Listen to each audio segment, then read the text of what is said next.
हरे कृष्णा। नमस्कार दोस्तों, आप समस्त श्रोतागण का आपके YouTube चैनल जीवन अमृत पर हार्दिक अभिनंदन है।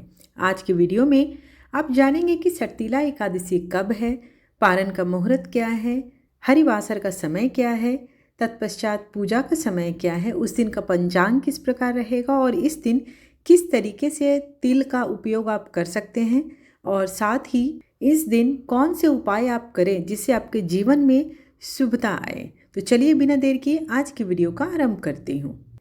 हिंदू धर्म में माघ महीने का विशेष स्थान है। इस माह में पड़ने वाली एकादशी को सटतीला एकादशी के नाम से जानते हैं।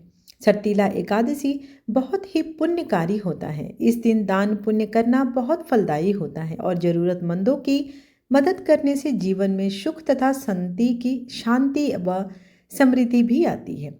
साथ ही पापों से मुक्ति भी मिलती है। ऐसी मान्यता है कि एकादशी तिथि पर तुलसी माता के 108 नाम का जाप करने पर भगवान विष्णु अखंड सौभाग्य का वरदान देते हैं।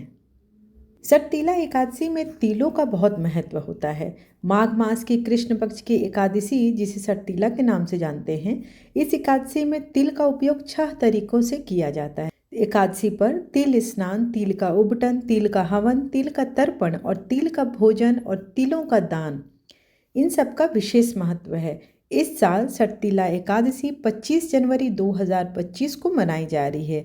तो चलिए सर्वप्रथम हम लोग एकादशी तिथि, मुहूर्त और पारण का समय क्या है, किस एकादशी तिथि का प्रारंभ 24 जनवरी शुक्रवार शाम 7:26 से हो रही है। वही एकादशी तिथि का समापन 25 जनवरी शनिवार रात 8:31 पर होगी। ऐसे में उदया तिथि को मान्य रखकर सटतीला एकादशी 25 जनवरी दिन शनिवार को रखी जाएगी। वहीं द्वादशी तिथि का प्रारंभ 25 जनवरी शनिवार रात 8:32 से होगी तथा द्वादशी तिथि समाप्त 26 जनवरी रविवार रात 8:54 पर ही हो जाएगी। आइए जान लेते हैं कि 25 जनवरी का पंचांग क्या रहेगा। ब्रह्म मुहूर्त सुबह 5:36 से 6:24, सूर्योदय सुबह 7:13 से सूर्यास्त शाम 6:05, प्रातःकाल पूजा मुहूर्त सुबह 5:53 से 7:13, शाम की पूजा का मुहूर्त 5:52 से 7:14, राहु काल का समय सुबह 9 बजे से लेकर 10:30 तक रहेगी। ध्यान देने योग्य बात यह रहेगी कि राहु काल के समय में आप पूजा न करें, क्योंकि इस दौरान की गई पूजा को फलित नहीं माना जाता है। आइए अब जान लेते हैं कि 26 जनवरी जिस दिन आपको पारण करना है, उस दिन का पंचांग क्या है। 26 जनवरी 2025 दिन रविवार का पंचांग कुछ इस प्रकार से है। सूर्योदय सुबह 7:12 पर, सूर्यास्त शाम 6:06 पर, ब्रह्म मुहूर्त सुबह 5:36 से 6:24, प्रातःकाल पूजा मुहूर्त सुबह 5:52 से 7:12 है। अभिजीत मुहूर्त दोपहर 12:18 से 1:02 तक है। राहु काल का समय शाम 4:30 से 6 बजे तक है। ऐसे में हरिवासर का समाप्ति जो है वो 26 जनवरी को देर रात 2 बजे ही हो जाएगी, जिसे आप अगले दिन सुबह भी मान सकते हैं। इसलिए आप व्रत का जो पारण है वो 26 जनवरी 2025 को सुबह 7:12 से 9:05 तक कर सकते हैं। सटतीला एकादशी भगवान विष्णु के लिए समर्पित होता है। प्रत्येक साल माघ महीने के कृष्ण पक्ष के एकादशी को सटतीला एकादशी के रूप में मनाया जाता है। सटतीला एकादशी के दिन पूरी श्रद्धा के साथ भगवान विष्णु की आराधना करने से जीवन के सभी कष्ट मिट जाते हैं।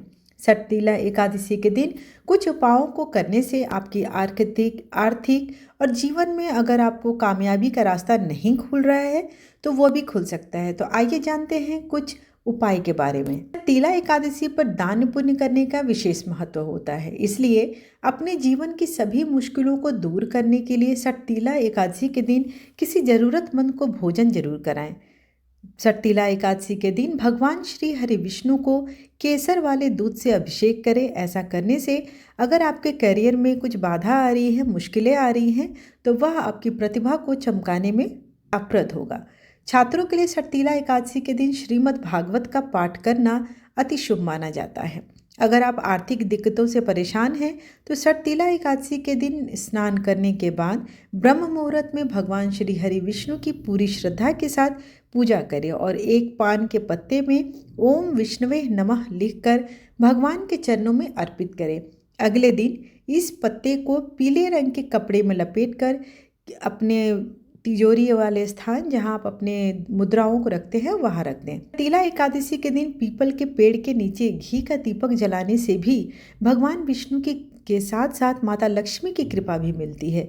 इससे भी आपके घर की दरिद्रता दूर होती है। सटतीला एकादशी के दिन तिल का 6 तरह से प्रयोग किया जाता है। इस दिन आप स्नान के समय पानी में काले या सफ़ेद तिल डालकर और स्नान कर सकते हैं। गंगा जल में तिल मिलाकर भगवान सूर्य को अर्घ्य दे सकते हैं। भगवान विष्णु की पूजा के दौरान तिल और शक्कर का भोग लगाएं, इससे व्रत का लाभ कई गुना बढ़ जाता है। आशा करती हूँ कि आज की जानकारी आपको लाभप्रद लगी हो। वीडियो अगर आपको अच्छी लगे तो चैनल को लाइक, शेयर एंड सब्सक्राइब करना बिल्कुल ना भूलें। धन्यवाद।